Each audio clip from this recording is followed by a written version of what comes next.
ગુજરાતના ઇતિહાસમાં પ્રથમ વખત સુરત એસઓજીની ટીમે 5 કરોડ 85 લાખના પ્રતિબંધિત કોબરા સાપના ઝેર સાથે 7 આરોપીઓને ઝડપી પાડ્યા। સુરત પોલીસ કમિશનર દ્વારા શહેરમાં વન્યજીવ તેમજ તેઓના અંગે વગેરેની તસ્કરીમાં સંડોવાયેલા ઇસમો વિરુદ્ધ કાયદેસરની કાર્યવાહી કરવા આપેલી સૂચનાને લઈ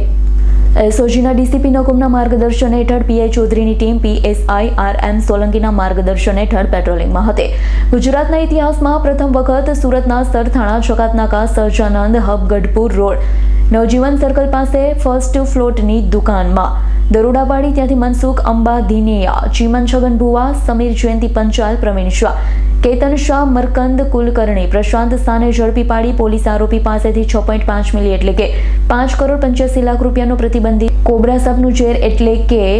વેમોન કબજે કર્યો છે, જે અંગે વધુ માહિતી એસઓજીના ડીસીપીએ આપી હતી। જી સર બોલ્યો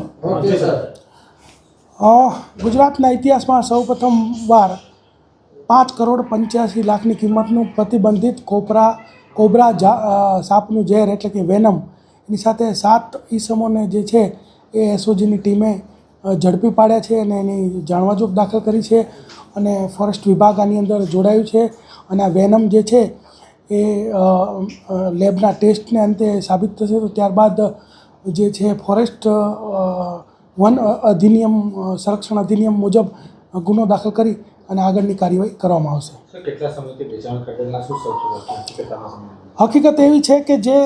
એક અમદાવાદનો વ્યક્તિ છે જેનું નામ છે ઘનશ્યામ સોની, આરટીઓ સર્કલ સામે અમદાવાદમાં રહે છે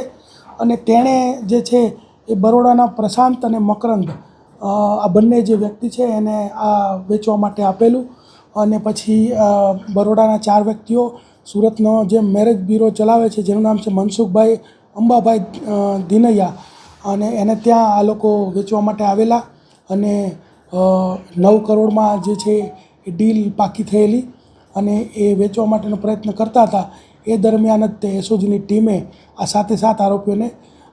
આજે 6.5 ml કોબરાનું ઝેર વેનમ છે એની સાથે ઝડપી પાડ્યા છે। Bureau report S9 news Surat.